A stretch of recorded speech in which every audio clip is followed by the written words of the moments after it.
Do you want to give a bit of an intro of yourself, what your story is, where you're at now, and what you've been up to? Yeah, so hi everyone. Hamu na Autumn Harry Minani no kuyui papananawe no kuyui takara dineno. Hello everyone, my name is Autumn Harry and I'm based here in Pyramid Lake, Nevada, which is just north of Reno. And we're part of the Pyramid Lake Paiute tribe, so I'm both Paiute and Navajo. And I've been fishing my entire life, but just recently started fly fishing about 2 years ago. So fly fishing is still fairly new. But I've been catching some really big fish lately, so that's been cool. And recently started tying my own flies and catching on those flies. So yeah, everything's good. And due to COVID-19, our tribe, Pyramid Lake, is actually within the boundaries of the Pyramid Lake Paiute Reservation, and so we have total sovereignty over that land and the lake. And due to COVID-19, our tribe actually shut the lake down about a month ago. And so only tribal members can access the lake right now. So there's hardly any people out there, and it's been really peaceful to go out and fish and not have to deal with crowds. That sounds amazing, and I'm glad that you're still able to fish it despite the conditions. Are you guys doing pretty well with the coronavirus and everything? Is it staying pretty much out of the reservation?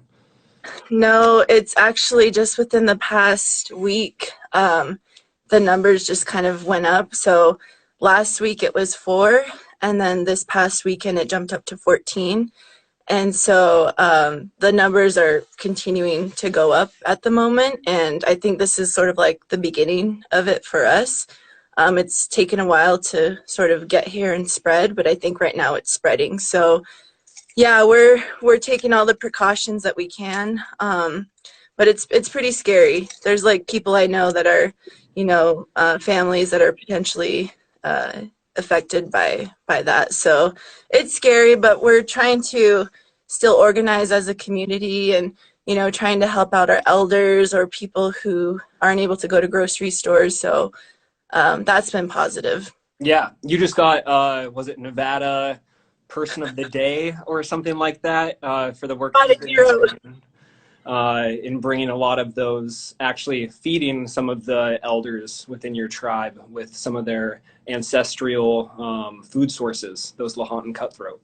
Yeah, so I was Nevada Hero of the Day a couple weeks ago, and yeah, that was really cool. I was actually recognized by the governor of Nevada, and yeah, so what I started doing, I'm also a graduate student, and once we went and switched to online, I had a lot more time on my hands because I live on the reservation, and the University of Nevada, Reno, where I attend school, is about an hour away. So I don't have to commute. I'm just staying at home. So I was like, okay, well, what can I do?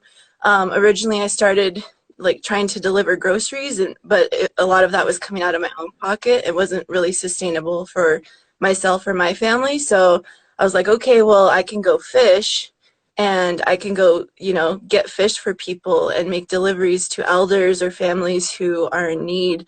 So that's what I started to do. And yeah, it's been really, successful, and been able to deliver to over 20 elders within the community, and also just started up a recent gardening project as well. So I'm staying really busy here. And yeah, it's really nice to be able to give fish to families, because even though, our tribe, we're fish eaters, we don't necessarily still have full access, right, and accessibility to fishing and gear needed to fish and the gas money to go to the lake, and it's still not fully accessible for us. So using my skill to be able to get fish for people really gave me purpose, and That's still awesome. gives me purpose. Yeah. That's awesome. Any way to contribute during these tough times. But Hmm. anyway, I could talk to you endlessly, so we should get started tying Yeah. probably. Uh, I know that we sent out a list of materials, or Bree did. I have kind of a Scuddy looking hook. I believe it's around a size 8 to 10. Okay. I don't know what kind of hook you have on you, but I've seen that it's tied with kind of like a straight-eyed hook. I've seen any variant of hooks there, so I'm probably screwing it up with the bent tie. You're good. I think I'll use, I don't really know what size this is, but I'll try this one. Looks good to me. Yeah. It's big enough. That's the key. As long as it's Yeah. not too small. Bigger is better. People will be able to see it. And then I have the chartreuse thread. I'm using Unithread 6/0 chartreuse. Okay. I have it pre-threaded so you guys don't get to watch me look like a bumbling fool trying to put it through there. I'm also pre-threaded. Oh, nice. Yeah. And then I'm just going to use the usual start where I just wrap back right on top of the thread and back towards the bend of the hook. Probably go about 3/4 the way back. I want to leave plenty of that bend. Again, it seems like there's some controversy around this pattern. I've seen a few different people claim that they were the originators, and I've seen it called by different names. Popcorn beetle, pyramid lake beetle, tadpole or something if you put a tail on it. I figure we'll put a tail on it this time, and we'll give credit to anybody that has tied this pattern in the past.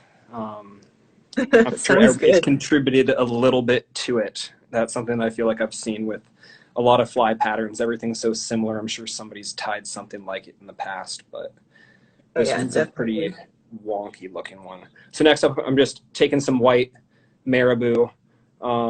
Just gonna grab a little clump off the side, try to even up the tail feathers as much as possible. I'm one of those people that doesn't like to trim marabou. I like the natural tips and stuff on it and the taper to it.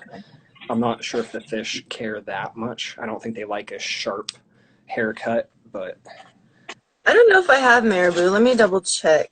You can tie without. I've seen most of them actually don't have the marabou that I've seen. I was just like, I felt like it may have been too simple of a fly if I didn't at least put a tail on it or something, but I have marabou, but it's olive. Will that work? Sure, might as well. Okay, we'll try it out. We might make up our own design. Yeah, yeah. A new color combo that will catch the biggest one. Something they've never seen.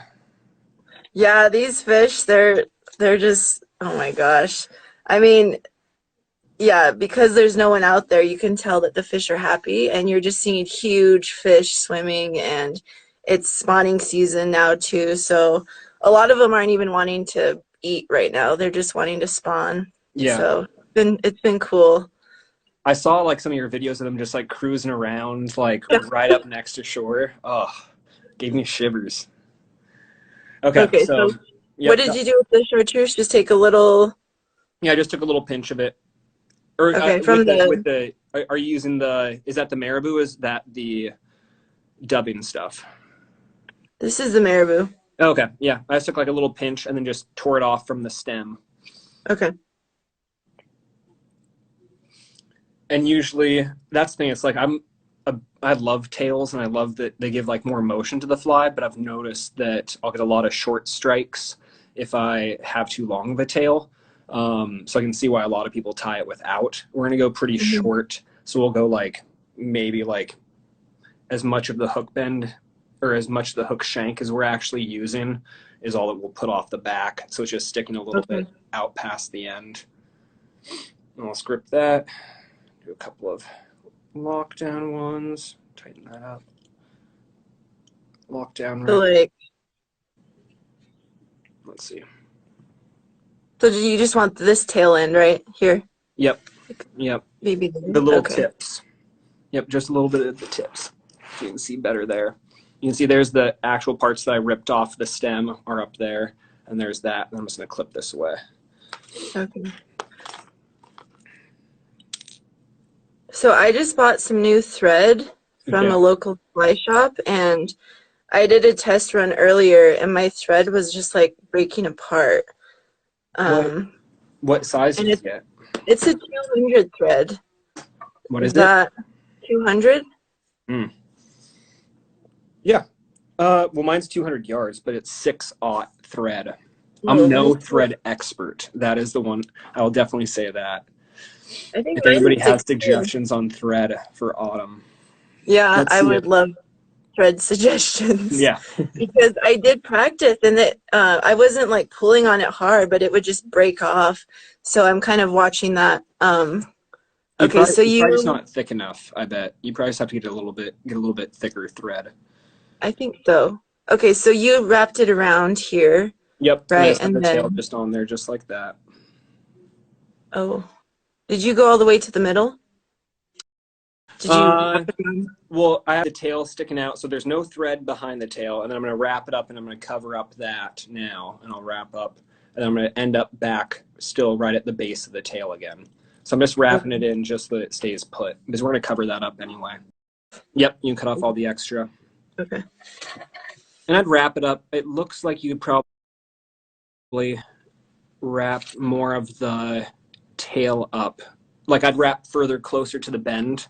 I'd wrap more Okay. of it up to the bend so you have more of the shank to work with on the actual fly itself. Okay. How far That's did good. you go?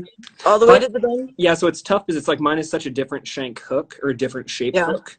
I went pretty high up and I left quite a bit. But like mine doesn't have a long shank to start with. Yours has a lot Okay. longer shank to start with. Yours is more like kind of a streamer or woolly bugger versus mine's like Okay. a more of a nymph hook. A scud hook is what they call it, which is like those little Okay. shrimpy looking flies.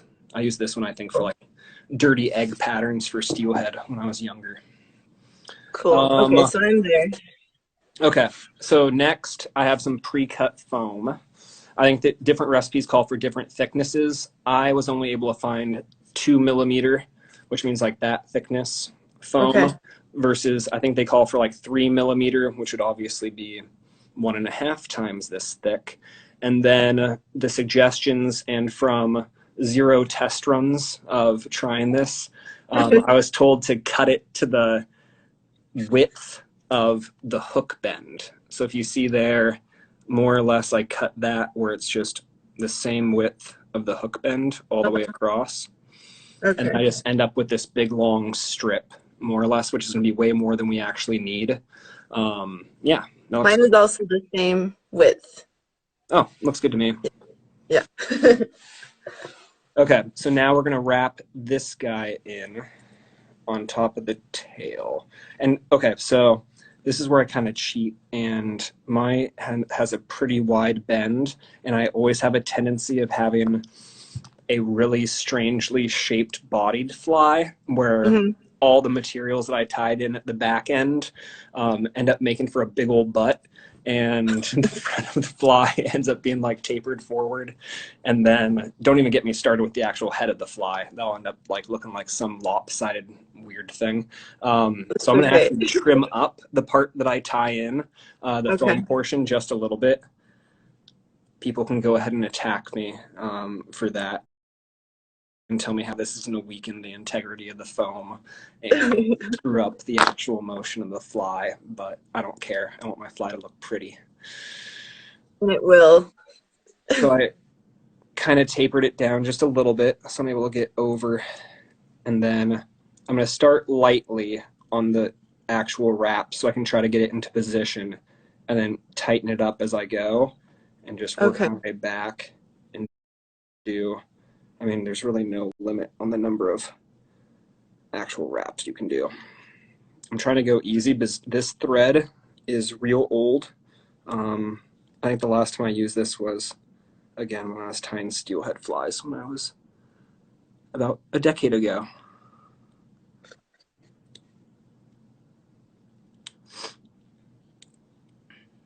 Okay.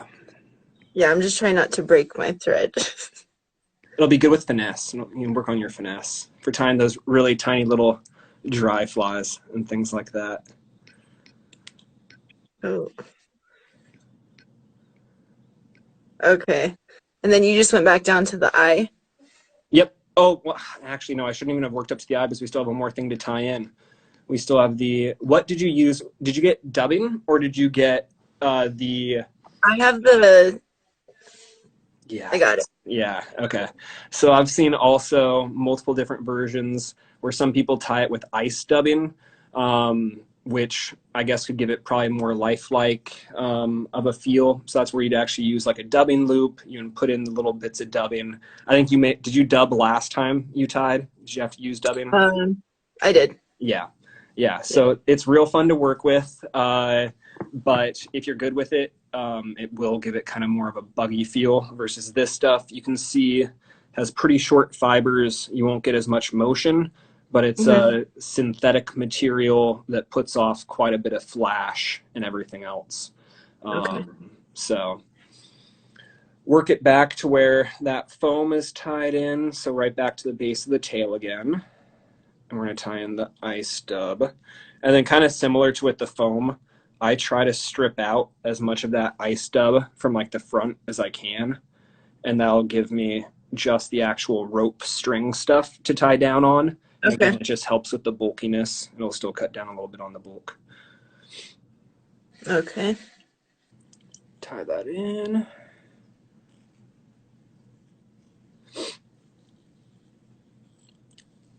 I really should try to watch my facial expressions as I tie, because I've never actually like recorded myself tying.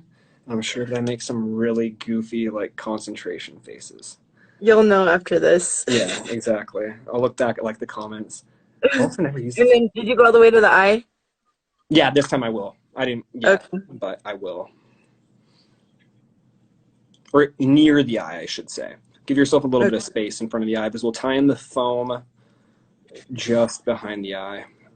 See, look at that. See how that's like a little bit bumpier right there, and then it like loops its way back? It always does that. But I'll just try to build it up in the front more and hide it. Hopefully you won't be able to tell on the finished fly. Okay.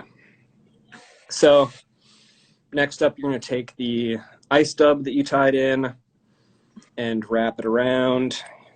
Pretty tight wraps, just one right in front of the other. I like to try to work with the ice stub and try to make sure that as much is sticking out as possible, as opposed to like tying it down onto itself or like cinching it down onto itself. Since this stuff is pretty short though, it's going to be inevitable to get some of it tied in. Okay. You're going to beat me.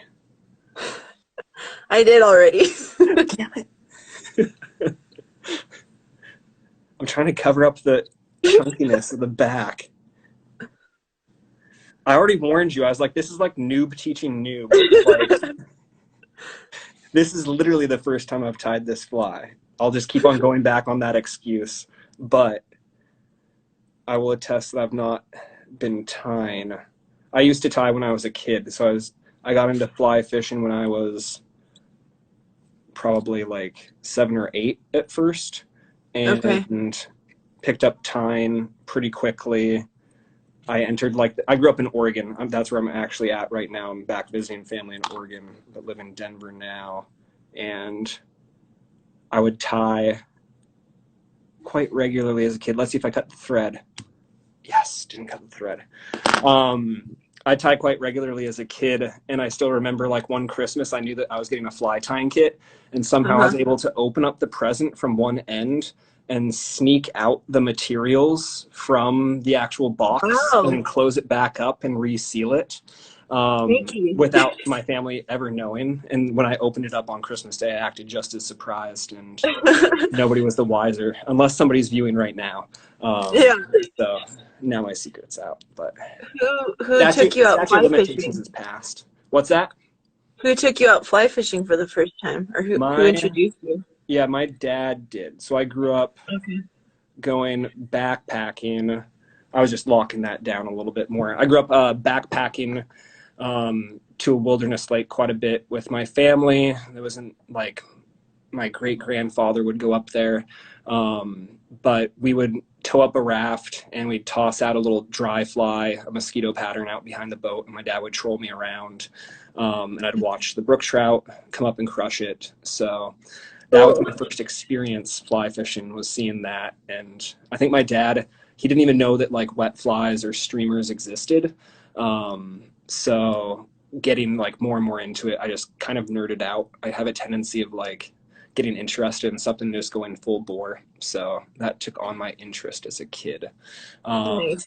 And then I got into like casting competitions and things like that later on, and different more just fun fly fishing competitions, like just friendly competition through some of the fly clubs and stuff. But Cool. yeah, not very many of my friends fly fished though. That was one thing growing up. Next to nobody from my high school fished. I started a fly fishing club in Clackamas, Oregon, with some of my friends. I think that pretty much everybody was a vice president, more or less, just to pad their resume to get into college. Yeah. But yeah, no, definitely started at an early age. And I was fortunate that I did have a dad and a grandfather and parents that absolutely loved the outdoors and loved doing that sort of thing. So I was definitely privileged in that regard. I had access to it, and I grew up like on the Clackamas River and the Sandy River Okay. in Oregon. So a lot of steelhead fishing, salmon fishing, and stuff like that. Cool. Okay. So you know what's next? Folding the foam over and trying to find a way to tie it in. So I'm going to try to push down again those sparkle ends to try to get them on the underside of the body and away from the head as much as possible, so I won't screw up my fly head too much. And then again, I'm going to start somewhat loose and then cinch down as I go, trying not to break my own thread, and being careful to keep the foam right up on the surface and not being very elegant about it, but not really caring. How many wraps do you do usually? Well, this is your first one, but so far how many wraps would you recommend? So far I've done 2 wraps. I'm going to go for number 3 now. And then I'm going to go under the foam and up near the eye. Okay. And do a couple wraps there. And then I'll probably go back over the foam for a couple of wraps there again, just to cinch it back in. Okay. And then I'm going to go back under the foam up to the eye and form the head after a couple more wraps. And I've always seen, again, I've seen differences on how big of a lip to leave. I don't think this is the right size, but I don't know how long have you seen? Have you fished this fly before ever? I have once. We had a trout camp here a couple years ago, and that's where I first tied this. But I didn't catch anything on it. Great. Giving the viewers a lot of confidence. I didn't really know how to cast all that well, and I feel like I lost it somewhere. Yeah. But really like gave it a good attempt. Well, hopefully you'll catch one with this one. We'll see. Okay, yeah. So I think I'm going to cut it right here. So maybe about, compared to the body length, I would say it's about a third of the foam that's showing on its back is what I'm leaving at the lip. If you guys can see, I'm going to move my phone closer to it and hope that it shows. But you can see there's the eye right there, and it's like almost just right below it.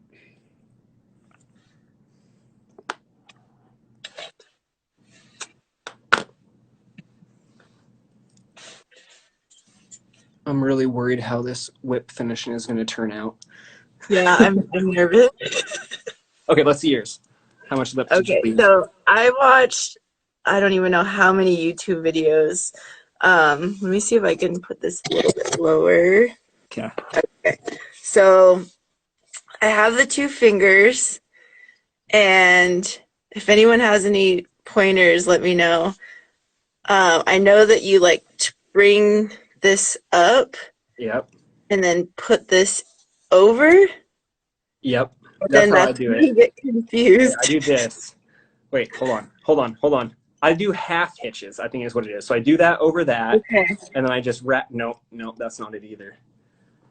So if I do it, the thing is, it's hard.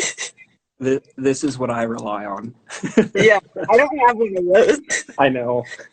I I cheated. think Okay. So if I I do think this, it's like people do that each time, and then it's like they wrap it, then half hitch it, and go over the head. If I just loop it around enough, I think something will eventually happen, and it'll just hold. You just go down like that, and then bam. See, I was trying that and I did a few turns and wrapped it around, like twisted it around twice or like 4 times. Yeah, And then when I tried to pull, it got stuck up here. that So happens to like, me a lot too. okay. So I think for this tutorial, I'm just gonna do each one individually, That's what I like just did, this. like with mine. Yeah, Okay. I did like Just because, multiple half hitches over just the eye. Are you doing it over the foam too, or are you doing it just over the oh actual yeah, yeah, hook yeah, that's shank? right. Yeah, yeah, Okay, just do it over that's the right. little hook shank so that you can Okay. tighten it down nicely. Yeah, I'm just gonna do each little wrap individually. Yeah, and we'll get you some head cement. Is that's also what I really rely on. It's a lot of head cement. So like 4, you think? Yeah, 4 will be good. Okay. And if I've used like Sally Hansen's clear coat and like stuff like that for head cement, like just anything that you can get at Walgreens or Rite Aid or anything, um, Okay. and that works. Disease cutthroat will tear it apart from what I hear. They will. And they put like Okay. I've also seen them put clear coat on the surface, like on the top, to give it a bit of a shine on the foam. Uh, and that can also like toughen it up because it seems like the actual trout tear it apart pretty easily with their teeth.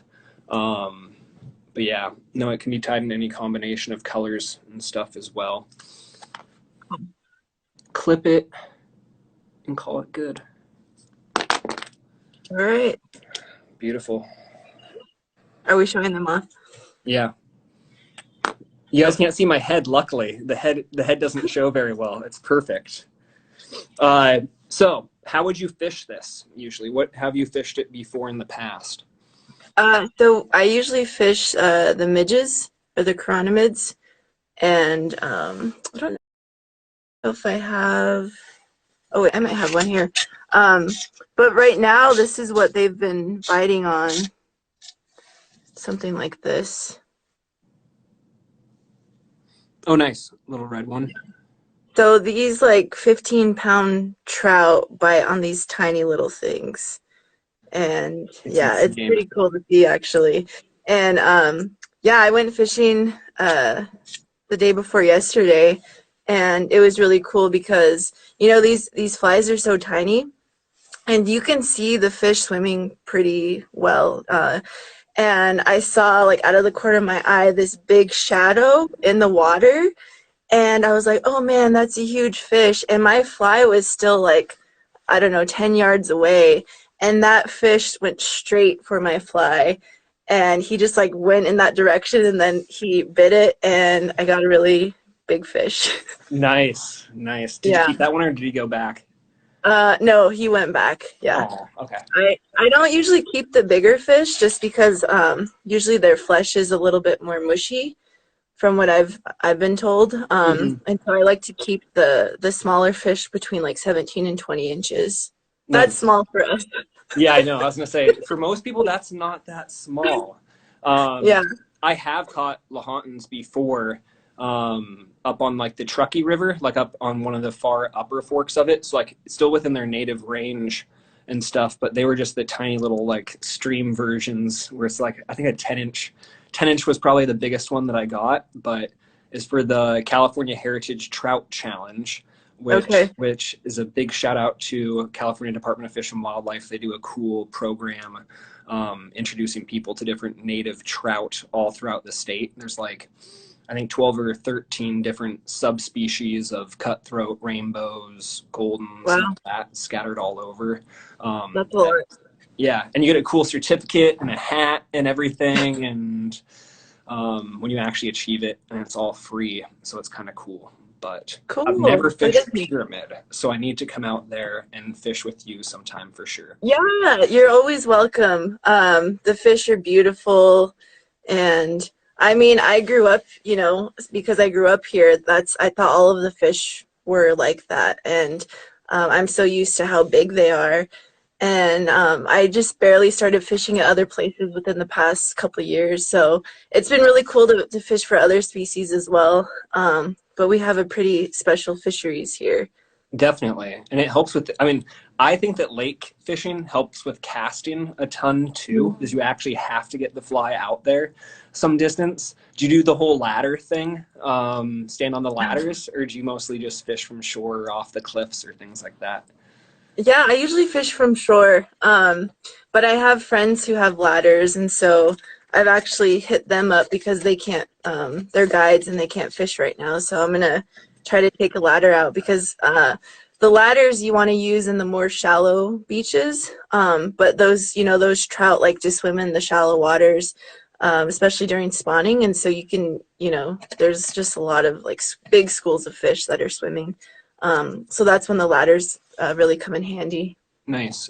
And do you know much? So I know that they do different, like, more or less spawning procedures with the trout, and they have kind of like operations where they're manually collecting eggs and raising the trout in hatcheries. Are the tribes involved with that at all, or do you know anything about that process and how it works? Yeah, so the tribe's the one who runs the show, basically, and they've been doing spawning, I believe. Oh man, it's been a long time, probably the 60s and 70s.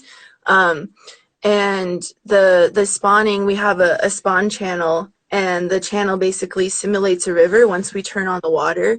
So the water just basically floods down the spawn channel into the lake, and those fish, the trout, will start swimming up the spawn channel. And what we do is we'll end up separating them from males and females, Hmm. and we'll go ahead. We see which males and which females are ripe and have eggs in them. Hmm. And once we separate them, we'll go ahead and take them into our tent, and we'll just squeeze their bellies, and we'll get the eggs from the females and then the milk from the males, and then we'll incubate them with our hands in a bowl and just mix them for a minute. And that begins that incubation process, and then we'll then transport those eggs into the hatchery facility, and those fish will end up hatching within about 2 weeks. And then from then on, for about 6 to 9 months, we'll raise those little eggs. And then when they become fry, we'll start making efforts to transport them into the lake, which is where they grow. Very cool. It's a long process, but because of what's happening now with COVID, we're having, our fisheries program isn't working at the moment, and usually we start spawning in what month is it now? May. May. Yeah, usually we start spawning in April, and we'll spawn for about 5 weeks total, but because of COVID, we haven't been able to get a spawn in. And now that cases are, sort of increasing here, we're not even sure if the fisheries is going to have a spawn because you have to be in close proximity with other people. So they're trying to figure out what to do with that. So it's kind of scary because our whole fisheries operations is based on the spawn, because Hmm. that's where we get our eggs, and we raise those fish all year long. So it's really kind of up in the air right now what's going to happen. Yeah. And what kind of reliance would you say that the tribe has on those fish for sustenance outside of, like, I mean, I know that you're out there fishing and catching fish and bringing them home. Are people out there netting or anything like that, or do they rely on the fish that they more or less discard from spawning? Mhm. How does that work? Yeah, actually, I think we have a big reliance on the fish from the spawn, just because I think every year so what we do is after we raise the fish to be, about 4 to 6 inches, that's when they're ready to go into the lake. And so we have a tagging program. So we'll go ahead and clip the adipose fins, and we'll put a little micro tag in the fish's nose Hmm. with the date. And it lets us know when that fish was planted. And so each year we plant about 800,000 to 1 million fish. So this is the first time, the first year that we've really been affected where we haven't been able to spawn. So we're really unsure how that's going to affect our population numbers altogether, but our tribe, relies on those fish. And yeah, so with the trout deliveries, I'm seeing that there's still a lot of people who eat fish, but then of course, just because of modern, more modern foods and uh, just I think Western influence on the way that we eat, there's still a lot of people who don't eat fish or, didn't grow up in a home where they were able to access fish. And so yeah, I think it's been really nice to be able to go to the lake and see all of these families out there with each other, who are fishing, who are just spending time at the lake. It's been really positive. So our people are like using this time to reclaim the lake right now. So that's been really good. But yeah, our fish are so special, and our tribe and our people have done so much to protect it and to take care of it and to make sure that these populations survive. And it's not just the Lahontan cutthroat trout, it's also the kiwi, which is actually what we're known as. We're known as the Kuyui Takata, which is the kiwi eaters. And those are an endemic fish species that are only here at Pyramid Lake. So, we have 5 different species that are within the lake, and all of them have this relationship with each other. And so, yeah, we're really trying to do, our tribe is doing all that they can to take care of those fish. And yeah, there's a lot of history. Oh yeah, yeah. I mean, like, and that's the thing. It's like I try to think of like the fly fishing history and like our own history here in this country, as a white person, and I feel like talking about anything being sacred or special like just loses its weight and its feeling when I hear stories like that. So I'm just like hearing that connection to nature and the way that everything is just operated and like lived together and relied on each other in one way or another, and how actually harvesting and taking a fish is more or less giving you a, not even the reason to protect them, but just giving you another reason to protect them. But seeing that connection is still strong is awesome. And then you said kiwi, are they like what do they look like? Do you know like what the closest relative? Yeah, they resemble, they're a sucker fish, so they look like Okay. suckers. Yeah. Okay. And they're bottom feeders. And it's been cool to see too, because, when I'm fishing, I can see I mean, our water's not super, super clear, but you can make out the fish underneath you. And I've been seeing more of the sucker species that are swimming around. So that's been cool. But yeah, it's been positive to, to see our people out there. And this is the first time we've had full access to the lake too. Like we've never, summer, during the fishing season, there's a lot of fisher people who come out here, a lot of anglers. And then in the summer, a lot of people come out here to recreate. So this is like a really just peaceful time, and there's nobody out there at all. So yeah, I think we're all sort of thankful for this time to be with the lake. Yeah, and I mean, I guess that kind of one of the questions that I had for you, I know that I've talked to a lot of different people about it, and what would you say is something that, as a person that doesn't have this connection to your lake or to the lake, what would you say we can do as we come and approach it and go to fish it and utilize those resources, whether we're catch and releasing or catch and keeping, if it permits? What can we do to better respect that land and to respect the heritage and those fish that are there, and without coming off as insincere, as fake? I know that I feel like I get different impressions from different people on that. Yeah, I would say, I think a lot of people who come out here don't really, like I said, the entire lake is within the reservation boundary. And I think a lot of people don't come out here and realize that, our Paiute people have such a really strong, deep connection to the lake. And, people come from all over the world to fish here, and they go out with guides who, are non-native, who don't have this connection to the area. And so a lot of those guides will take these people out And, you know, the people that are visiting aren't getting the full history. They're not learning about our people. They're not learning about the names that we call the lake, or, you know, they're not hearing any of that. And so people come out here and they're really just not getting any education. They're only here to fish, right?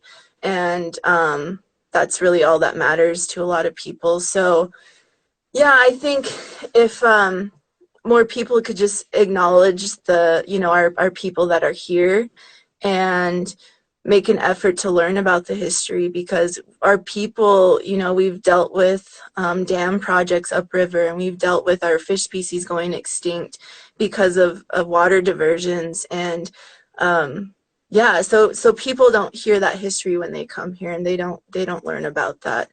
And yeah, I see a question that asks, how can we access native guides? I see more and more native guide services that are popping up, and I'm hoping that that's something we can do here. And I'm actually considering being a guide. I'm kind of using this time right now to like really refine my skills at the moment. But I'm like, I could totally take people out and teach them, and, you know, teach them what I know. And also, yeah, it really makes the experience totally different, right? So that's something that I'm working on in the future. That'd be incredible. I'd love it. Yeah. And what is, okay, so give me the proper pronunciation of the lake and the name of the lake, and I'll try to so I can remember. So yeah, so the lake, so Kuyui is Kiwi. So Kuyui. Kuyui. Okay. Pa. Kuyui pa. It's like pa. So it's kind of like a. Okay. Yeah. Panunada. Oh, panu. Panu. So our U's are like a sound. Yeah. Like put. So panu. Panu. Nadu. Nadu. So Kuyui pa panunada.